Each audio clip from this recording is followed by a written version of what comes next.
And beauty is confused with the illusion of beauty. But more and more, there are those who challenge us to see beauty in an entirely new light. Just watch and see on Vanity Insanity.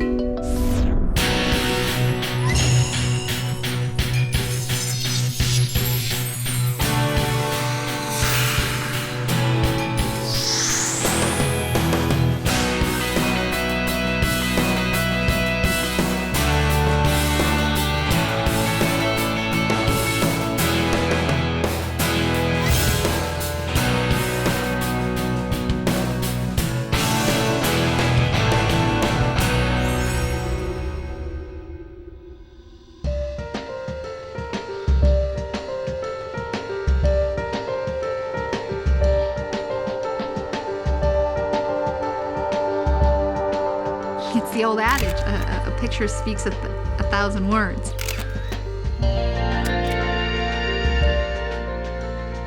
The words are there, you can read them, but the impact of the photograph and the process of making the photograph, it's personal, and yet it's public. And that's me.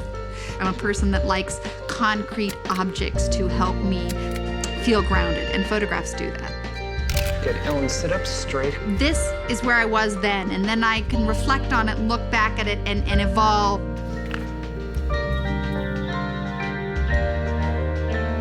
Okay, good. Okay, here we go. I do think that posing nude is a personal statement and a political statement as well. And I think in Ellen's case, it was a way of defining who she is. I think all of us like to have photos of ourselves in different stages so we can look back and see where we were and where we're going to. I think one of her biggest challenges and worries is as she ages, is she going to be able to do the same things she does now independently? Because she really values her independence and she wants to keep that. Pictures are really scary, especially because I know I'm not what I was 20 years ago. Playboy, those pictures were phenomenal, perfect lighting and looked perfect, and now I'm certainly not that image. My hips are a little bigger, my stomach's a little bigger because I gave birth to this life.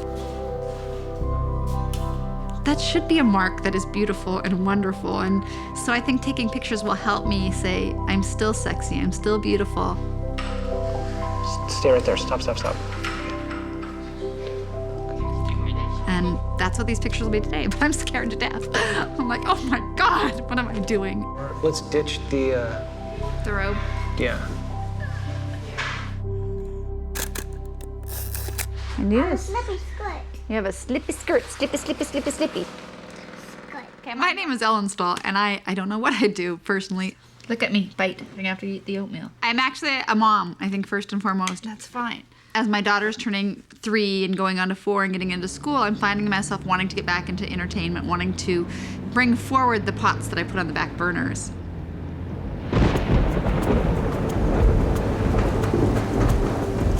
It was the first rain of the season, so the roads were wet and the oils were coming up. I drove way too fast around a freeway interchange. I lost control, I hit oil.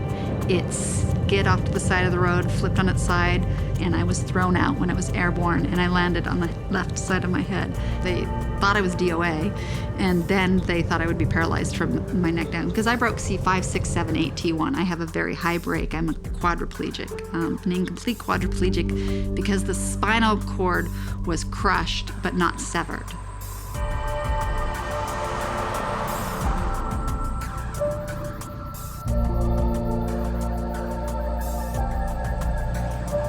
So when I was injured, I was 18 at the time, just beginning to really blossom. I was 36, 24, 36, 5, 7 and a half, 110 pounds, the ideal of California beauty, but I had no idea what to do with it. I was scared to death of sex. When I was in ICU, my mom is sitting there talking with me and she's touching my hand and I start to cry and she's like, oh honey, it's okay, it's okay. You know, you'll be fine. And I'm like, I'm still a virgin and it's all over. That part of my life was just gone. I was not going to be a wife, a mother, have a sexual relationship. It is actually one of the second most asked questions in emergency rooms around the world. The first is, will I live? And the second is, can I still have sex? But I was told I was never going to move from the neck down again. So I knew that somewhere in between not moving from the neck down and not walking, I had to find and be who I was. And I started to believe that I hadn't really changed, that the disability hadn't altered me completely, that I was still Ellen and I still had these dreams. So I went out there to try to get auditions, to try to get acting jobs. So the call would go out for, we need a disabled person. They'd say, we want somebody in a wheelchair to be in this commercial, somebody in a wheelchair to play the secretary or the whatever. They weren't looking for a man or a woman. They were looking for a wheelchair. And I realized they don't see that I'm a woman. They see that I'm a wheelchair. They take that first. Society's not going to see me as a woman. How am I ever going to get a partner? How am I ever going to have children and live the happily ever after? So I was thinking, what would be the best way to prove to society that I am a woman? I had big boobs and blue eyes and, blonde hair and the right figure. I just happened to be in a chair. So I wrote a letter to Playboy. Dear Mr. Hefner, my name is Ellen Stoll. I'm a model actress who 3 years ago was injured in a tragic auto accident. After a few months and a lot of learning, I realized that a wheelchair should not make a difference. To me, Playboy was the only men's magazine that I would do because it's soft core, it's not crazy porno-type shots. Sexuality is the hardest thing for a disabled person to hold on to. This is not to say that they are not capable, but rather that society's emphasis on perfection puts a definite damper on self-esteem. Ellen's major point was the notion that the handicap was what people saw. And what she was trying to do was say, look at me as a human being, look at me as a person, look at me as a sexual being, look at me as a complete human being. To pose for Playboy to prove I'm a woman is absolutely insane, but having a disability in this society is so desexualizing. My initial concern, my only concern, was the fact that doing a pictorial on Ellen might be perceived in some quarters as exploitation. It was the last thing that we wanted to be doing. And I think it was, once we got beyond that, it seemed clear that it was quite the opposite. But it also just kind of blows apart that stereotype of the Playboy women are perfect and wonderful and ideal.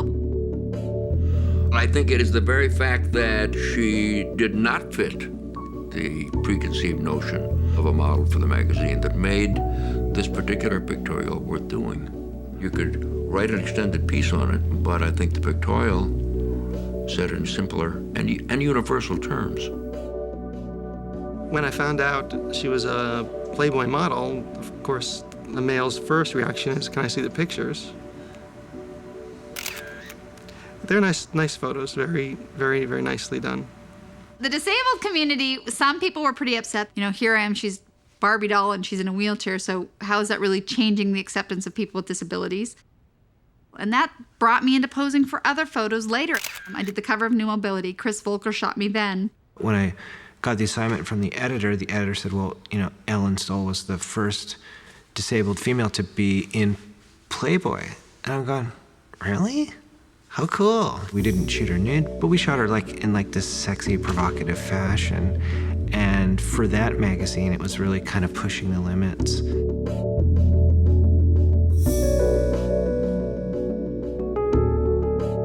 Subsequently, we've done other sessions. When she was pregnant, we did a really special series of photographs. We shot her draped in silk.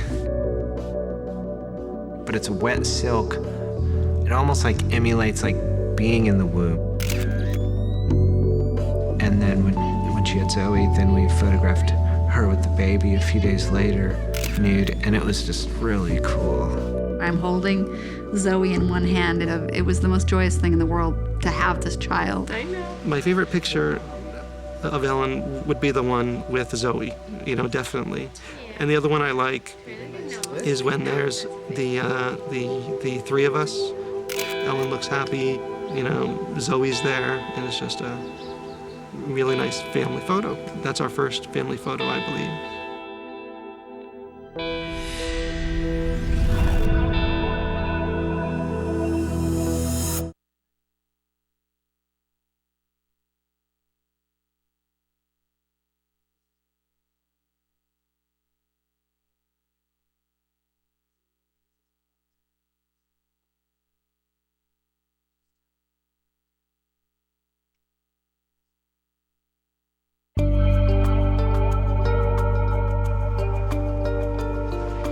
over 2 years. I can take this off. Cell phones.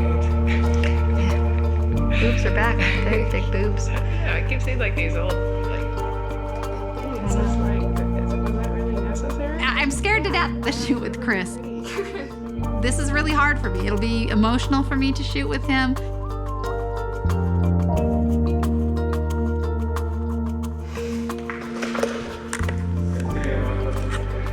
Okay, so we're to 8? Okay, that's fine. Taking off the robe, of course, is the initial, okay, here's my body. Yeah.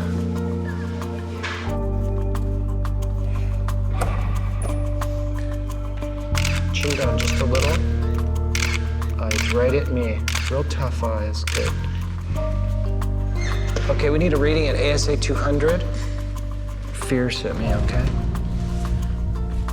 Open the right door just a little.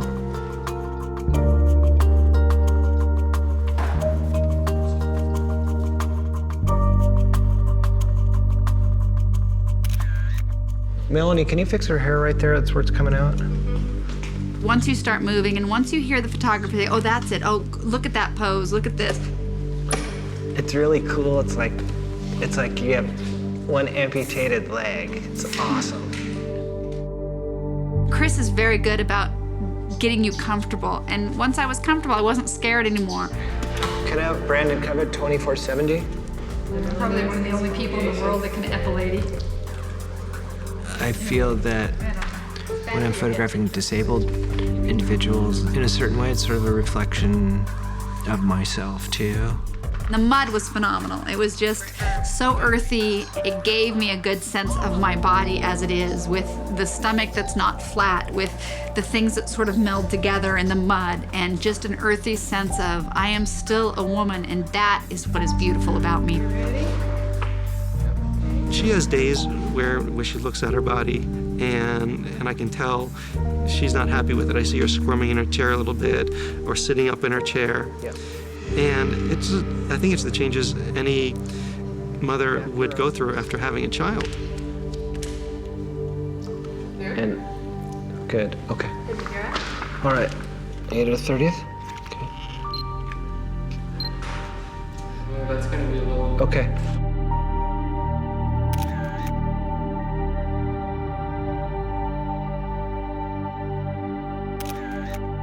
See right there?